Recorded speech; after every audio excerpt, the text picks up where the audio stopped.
জয় রাধে জয় রাধে জয় রাধে। 25শে চৈত্র মঙ্গলবার কামদা একাদশী ব্রত মাহাত্ম্য। 25শে চৈত্র মঙ্গলবার গোস্বামী মতে মঙ্গলবার এবং নির্বাক্য মতে পরাহে। যারা গোস্বামী মতে এই ব্রত উপবাস করবে তারা 25শে চৈত্র মঙ্গলবার করবে, আর যারা নির্বাক্য মতে করবে তারা বুধবারে এই ব্রত পালন করবে। আজকে যে আমরা এই যে একাদশীটা করব সেই একাদশীর নাম হচ্ছে কামদা একাদশী। এই কামদা একাদশীর ব্রত মাহাত্ম্য একাদশী করে প্রত্যেকেই এই ব্রত মাহাত্ম্য প্রত্যেকে শ্রবণ করা দরকার। তাই সবাই মিলে একাদশী করবেন এবং যারা করে না তাদেরকে একাদশী করতে উপদেশ দেবেন, তারা যেন একাদশী করে।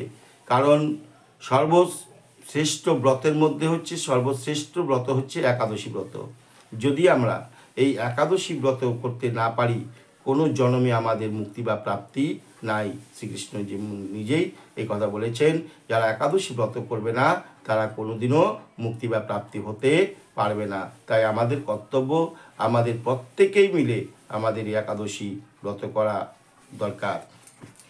আজকে আপনাদের সামনে আমি শ্রী কামদা একাদশী ব্রতের মাহাত্ম্য কথা শ্রবণ করছি। শুক্লা চৈত্র একাদশী বরাহ পুরাণে যুধিষ্ঠির কৃষ্ণ বার্তা রূপেতে ব্যাখ্যানে। যুধিষ্ঠির জিজ্ঞাসেন দেব গদাধরে, চৈত্রে শুক্লা একাদশী কিবা নাম ধরে। ব্রত বিধি ও মাহাত্ম্য করুণ কীর্তন, শ্রবণে পিপাসা বড় হে মধুসূদন। শ্রীকৃষ্ণ কহেন তবে ওহে শুনো হে রাজন, ইহা শ্রী কামদা নামে বিবিধ ভুবন। নরপতি দিলীপের প্রশ্ন অনুসারে মহর্ষি বশিষ্ঠদেব কহেন উত্তরে, শ্রী কামদা নামে হয় এই সেই একাদশী, পুত্র দানকারী আর সর্বপাপ নাশী। ভোগীপুরে পুণ্ডরিক নামেতে রাজন, অপ্সরা গন্ধর্ব যত সেবে অনুক্ষণ। ললিতা নামেতে এক অপ্সরার শনি, গন্ধর্ব ললিত বাস করে ও নির্জনে। উভয়ের প্রতি উভয়ের গাঢ় প্রীতি, কেহ না সহিতে পারে ক্ষণিক বিচ্যুতি। একদা নৃপতি পুণ্ডরিক কক্ষের সভায়, একাকী ললিত মধুর গীত গায়।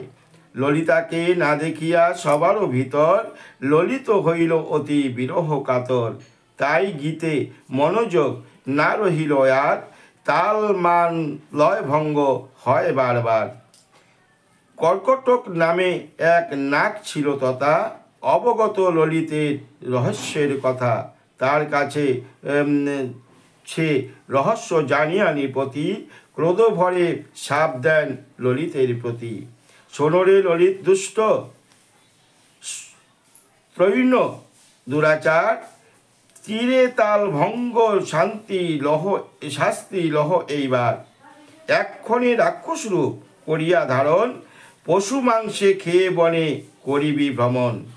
সেই মাত্র সাপবামী হইল উচ্চারিত, নিমেষে রাক্ষস রূপ ধরিল ললিত। স্বামীরও রাক্ষস রূপ দেখিয়া ললিতা, সেই ক্ষণে অতিশয় দুঃখিতা শঙ্কিতা। স্বামীরও সহিত বনে করিয়া গমন, দৈব যোগে পায় শৃঙ্গী মুনির দর্শন। মুনিপদে প্রণমিয়া হয়ে ভক্তিযুক্তা, প্রকাশ করিলে আপনার দুঃখ কথা।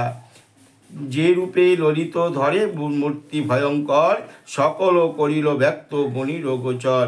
নিবেদন করি মনে তুমি দয়াময়, পাপাত্মাকে এই বিপদে করো পরিত্রাণ। সকল শুনিয়া তবে শৃঙ্গী তপোধন, কহিলেন এ দুর্গতি করিতে মোচন।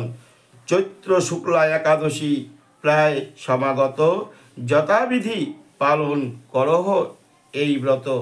রাত্রি জাগরণ করি হয়ে সাবধান, পারণে স্বামীকে করো ব্রত ফলদান। শ্রী কামদা ব্রতের প্রভাবে অতঃপরে তবে স্বামী সাপ মুক্ত হবে চিরতরে। মুনির এমন বাক্যে শাসস্ত ললিতা, করিল কামদা ব্রত হয়ে ভক্তিযুক্তা। ব্রাহ্মণ বাসুদেব মূর্তির সম্মুখে ললিতা পালন করি কহে তব সুখে। আমারও পতির সাপ মুক্তির কারণ, শ্রী কামদা একাদশী করেছি পালন।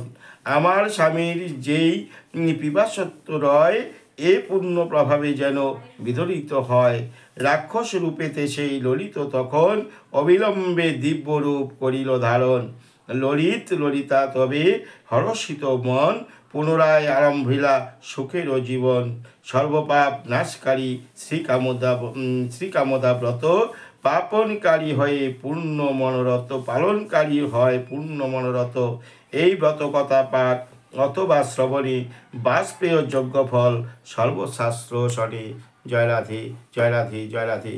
তাহলে দেখুন, আমরা যদি যে কোনো একাদশী, এই যে 12 মাসে 24টা বা 25টা একাদশী হয়, সেই একাদশী ব্রতগুলা করলে আমাদের কীরকম ফল প্রাপ্তি পাওয়া যায়। যাই হোক, ফলের আশা ছেড়ে দিয়ে আমাদের প্রত্যেকের কর্তব্য আমরা এই একাদশী ব্রত পালন করা। এটাই আমার বিশেষ অনুরোধ। আপনারা প্রত্যেকেই একাদশী ব্রত পালন করবেন, এবং যারা করে না, পাশাপাশি যারা থাকবে তাকে দিয়ে ব্রত করার উপদেশ দেবেন। জয় রাধে, জয় রাধে, জয় রাধে। হরে কৃষ্ণ কৃষ্ণ কৃষ্ণ হরে হরে, হরে রাম রাম রাম হরে হরে। হরে কৃষ্ণ কৃষ্ণ কৃষ্ণ হরে হরে, হরে রাম রাম রাম হরে হরে। হরে